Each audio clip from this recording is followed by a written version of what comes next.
Bonjour, je suis Marie des Aiguilles du Hérisson. Vous pouvez me retrouver sur Instagram, sur Ravelry et sur Facebook et Etsy. Et aujourd'hui, je vais vous montrer comment utiliser le kit Atteindre pour le modèle Psylos de In Opponent's World.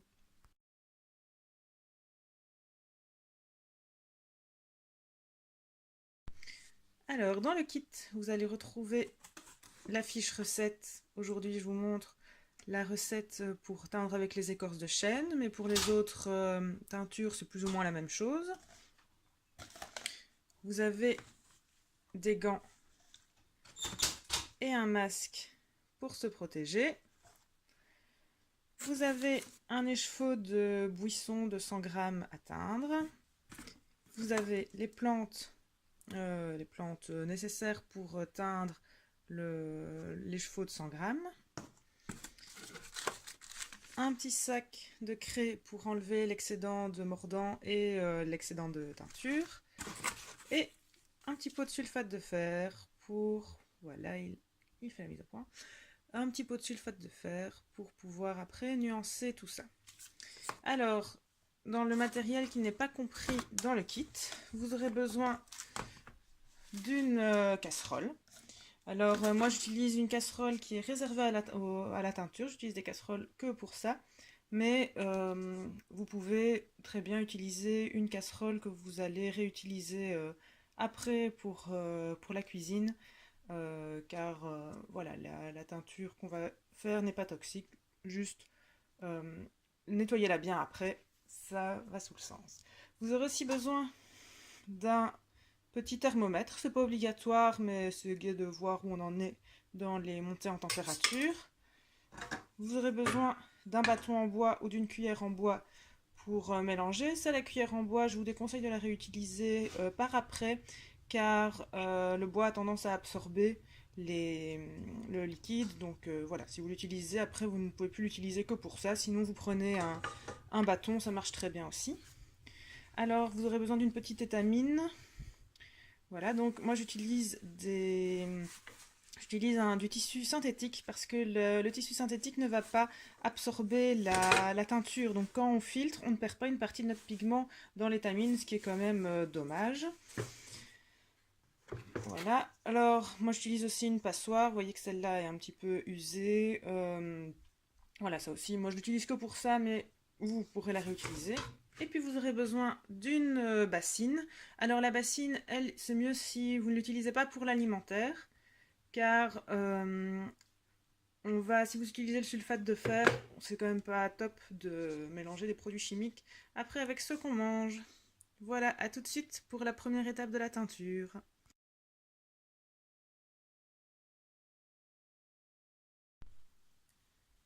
Voilà, donc une fois qu'on a rassemblé le matériel, la première étape, ça va être de faire macérer notre plante pour qu'elle s'imbibe déjà d'eau et qu'après, quand on va la faire bouillir, on va pouvoir extraire les pigments plus facilement. Donc pour ça, je mets dans la bassine. Voilà. Et je vais mettre de l'eau, juste ajouter de l'eau au niveau des plantes. On peut rajouter un petit peu d'eau si on pense qu'on n'en a pas mis assez. Et on laisse macérer pendant 24 heures. Voilà, 24 heures plus tard, ma plante est bien imbibée d'eau. Elle a bien déjà un petit peu donné une coloration à l'eau. Alors, ce que je vais faire, c'est que je vais la mettre dans ma casserole. Voilà. Alors, au niveau eau, on n'a pas besoin d'en mettre trop pour l'instant parce que ça prend plus de temps à chauffer. Ici, je récupère bien toutes les plantes qui étaient dans ma bassine.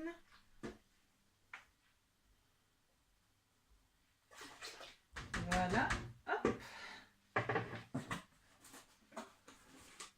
Et maintenant, on va faire bouillir cette macération pendant plus ou moins 1 heure. Alors, ici, je dois la faire bouillir parce que ce sont des écorces de chêne. Pour d'autres plantes comme la garance, il y a une température à ne pas dépasser. Donc, regardez bien dans la fiche recette, à chaque fois, j'indique la température à laquelle on doit maintenir le bain. Voilà, alors pendant que mon bain de teinture chauffe et les pigments sont en train de s'extraire gentiment, on va retirer donc du l'écheveau l'excès de mordant. Donc les échevaux que vous recevez sont déjà mordancés. Seulement, ce mordant a besoin d'être stabilisé et on a besoin de retirer le trop en fait de mordant pour éviter que celui-ci vienne se mélanger à votre bain de teinture et que la couleur prenne moins bien ou que la teinture rate complètement. Alors, pour faire ça, on va l'enlever avec de la craie. Alors, on va mettre plus ou moins 3 litres d'eau dans une bassine. Donc vous avez un sachet qui fait 30 grammes de craie. Alors, il faut mettre plus ou moins 5 grammes par litre d'eau. Ici, vous pouvez mettre 15 grammes de craie dans la bassine. Il y a assez parce qu'on en aura besoin plus tard. Donc, il y a assez pour faire les 2 bains. Donc ici, je vais verser un petit peu à l'œil, mais si ça vous rassure, vous pouvez peser. On n'est franchement pas à 1 gramme près.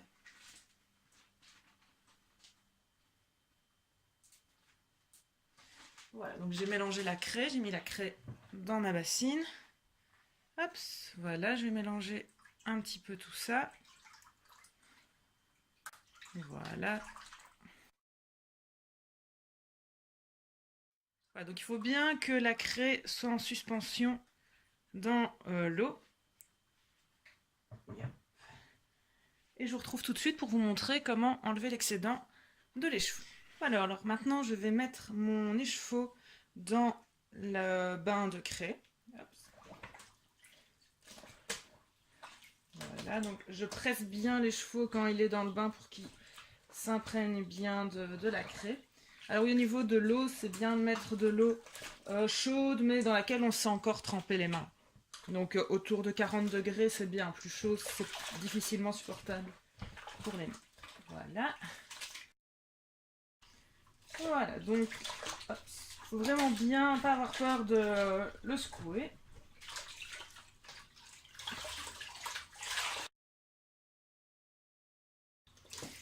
Voilà, alors le bain de craie, vous pouvez le mettre de côté et le réutiliser plus tard. Moi j'ai besoin de cette bassine pour après, donc je vais le jeter dans l'évier. Alors ce sont toutes les plantes que vous avez dans le kit, vous pouvez les rejeter à l'égout. Il ne faut pas aller à la déchetterie pour se débarrasser des bains. Donc hop, je jette mon bain de craie, voilà. Et alors maintenant ce que je vais faire, c'est que je vais rincer mon écheveau. Alors c'est super important que l'écheveau soit bien rincé et que votre eau de rinçage soit claire. Parce que tant qu'elle n'est pas claire, ça signifie qu'il y a encore de la craie dans l'écheveau. Et c'est comme pour le mordant, si vous mélangez de la craie à votre bain de teinture, eh bien vous allez abîmer le bain et la couleur va moins bien prendre. Voilà. Donc là vous voyez, il faut bien tordre les chevaux. Vous voyez que mon eau est encore trouble, donc je recommence.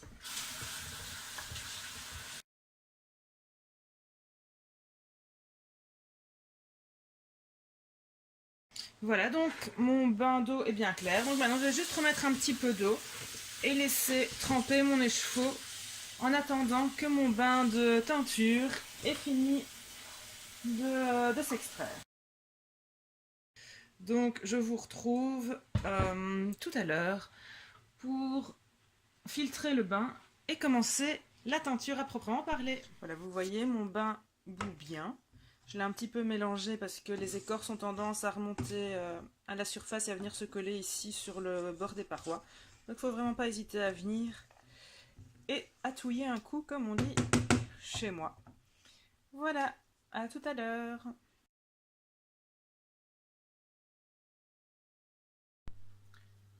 Voilà, donc mes écorces de chêne sont en train de bouillir gentiment depuis 1 heure. Donc vous voyez que le jus ici a une belle couleur brune, rosée, comme ça, et l'odeur est délicieuse pour les écorces de chêne. Alors, ce que je vais faire maintenant, c'est que je vais filtrer mon bain. Alors pour ça, j'aurai besoin de la bassine qui est ici.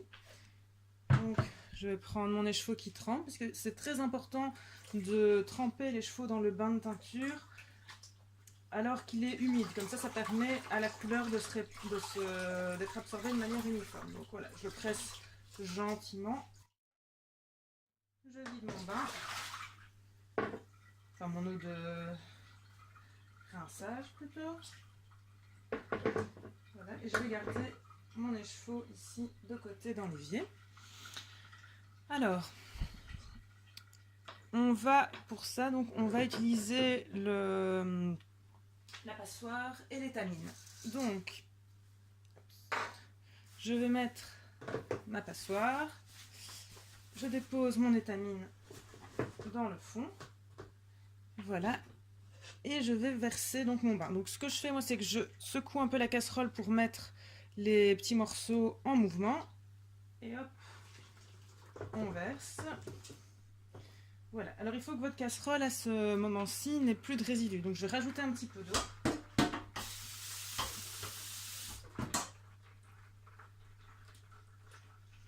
Et recommencer.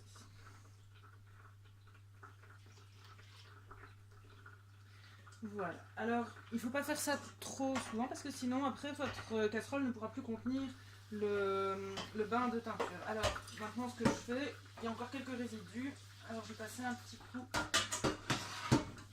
dans ma casserole. Voilà, hop. J'évite de vider les résidus sur mon écheveau qui est dans mon évier. Ma casserole est rincée, n'a plus de résidus. Les petites taches qu'il y a dans le fond, c'est à force d'utilisation. Et on va aider ce petit... Donc on va venir aider le bain à s'égoutter. Donc ce que je fais, c'est que je prends ces jetons. Alors faites attention parce que ça peut être très chaud. Moi je viens de rajouter un petit peu d'eau froide, mais ça reste quand même encore assez chaud. Voilà. Hop. Et voilà. Alors, je presse bien.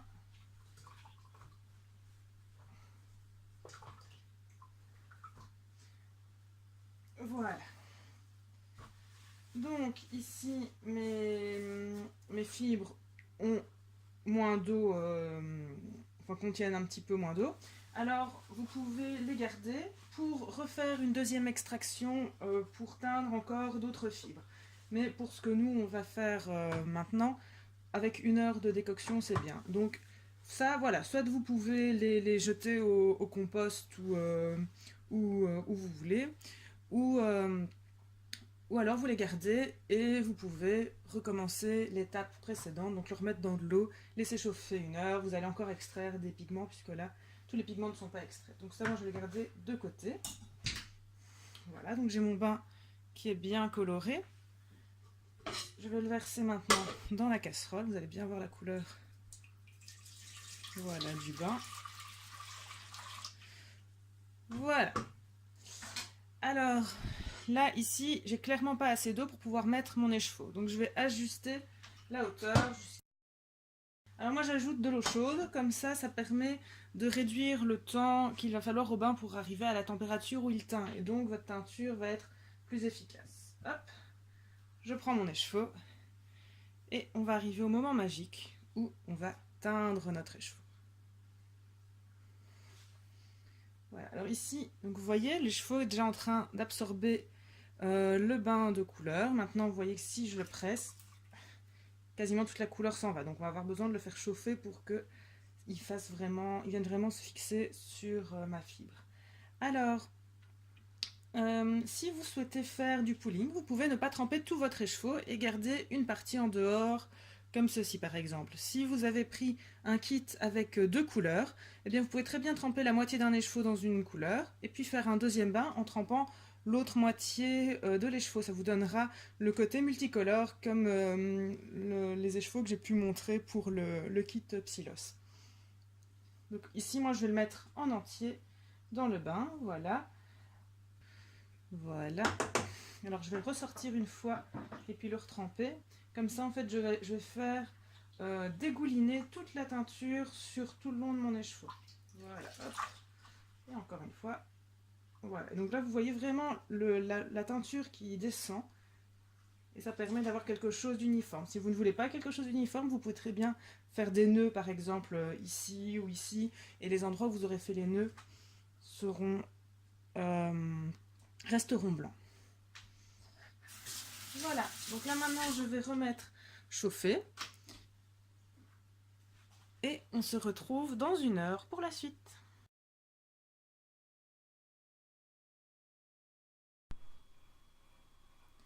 Donc mon bain de teinture a bouilli pendant 1 heure. Puis j'ai simplement coupé l'attaque et j'ai laissé un petit peu refroidir pour que ce soit supportable, la température soit supportable à main nue. Donc c'est encore chaud, mais je peux venir à main nue manipuler les chevaux. Alors ce que je vais faire, c'est que je vais prendre mon écheveau et je vais le mettre dans ma bassine. Je passe un petit coup d'eau. Et puis comme ça, je peux le tordre. Alors, je peux aussi attendre que mon bain soit encore plus froid. Comme ça, je peux le tordre au-dessus du bain et je récupère le plus de pigments possible si jamais je voulais faire un deuxième bain. Alors, vous voyez la couleur de mes chevaux. Là, ici, c'est un petit peu trop jaune. Le beige est un petit peu plus rosé en vrai.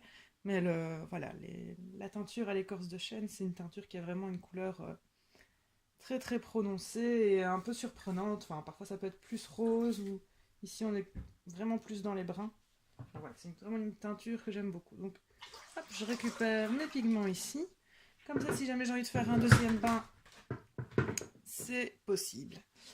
Alors, maintenant ce que je vais faire, donc je l'ai rincé assez grossièrement.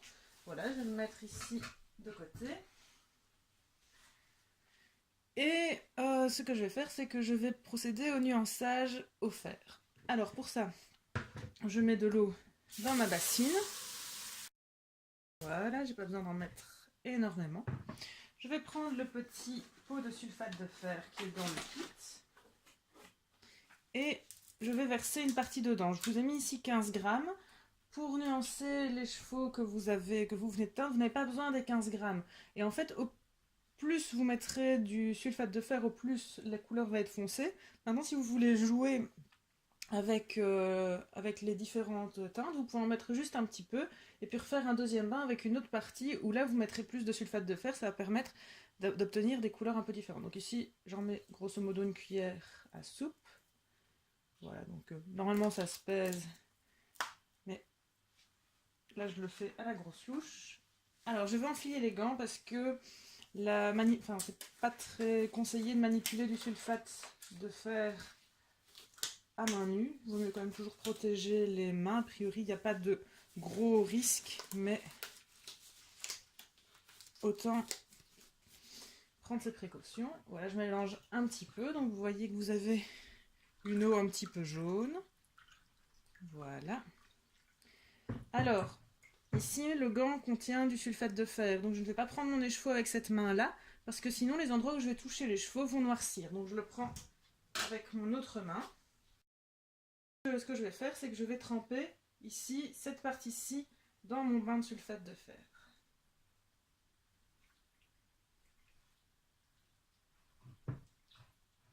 Voilà, je laisse quelques secondes.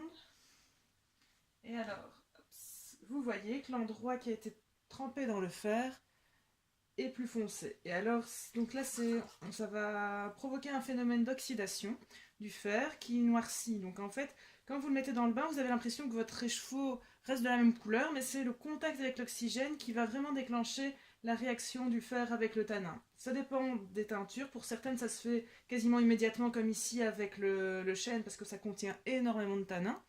Maintenant, pour d'autres teintures, la réaction va prendre plus de temps, va prendre quelques heures. Voilà. Parfois la réaction va être moins franche que celle-ci. Voilà, donc là vous voyez, comme ça j'ai deux couleurs, et quand je vais le tricoter, ça va faire les espèces de petites lignes qu'on retrouve dans le pooling. Voilà, donc là ici, le fer a bien agi. Donc ce que je vais faire maintenant, je vais vous tourner un petit peu la caméra. ce que je vais faire maintenant, c'est que je vais rincer mon écheveau pour enlever l'excédent de fer. Parce que là, si je le rince en entier, bien le fer va venir sur la partie qui n'est pas qui n'a pas été mordancée.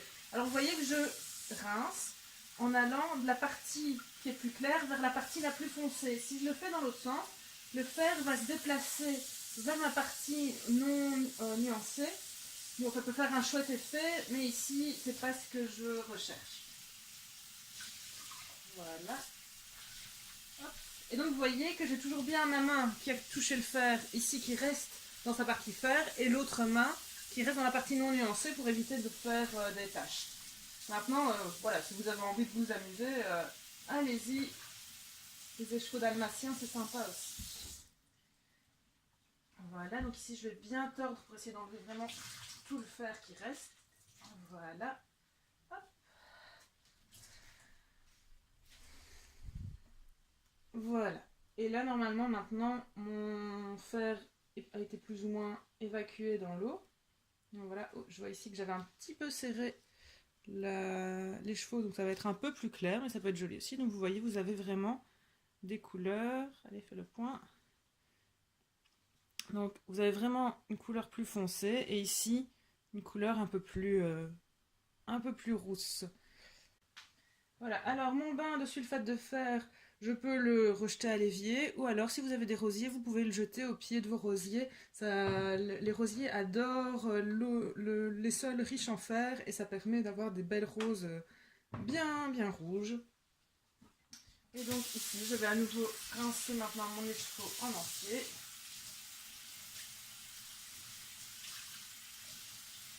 Et là vous voyez, comme j'ai évacué le surplus de fer, maintenant je peux le plier, il n'y a vraiment aucun problème. Je ne sais pas si vous voyez ce que je fabrique.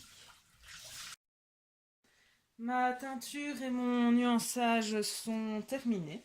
Alors maintenant ce que je vais faire, c'est que je vais aller le pendre sur l'étendoir. Je vais bien le laisser sécher. Et puis une fois qu'il sera sec, je peux refaire un bain de craie pour enlever l'excédent de teinture. Voilà, donc si vous faites plusieurs écheveaux, le fer, vous voyez, il est encore jaune, vous pouvez le garder. On peut le garder tant qu'il a cette couleur jaune. Dès qu'il commence à noircir, il faut le jeter, car ça veut dire qu'il y a trop de tanins qui ont réagi avec le fer qui est dans le bain. Voilà, j'espère que cette vidéo vous aura aidé à utiliser votre kit Psylos. N'hésitez pas à m'envoyer des photos de vos teintures, à m'envoyer vos questions et à me montrer vos bonnets tricotés. J'adore voir tout ce que vous faites avec mes petits écheveaux. Au revoir à tous.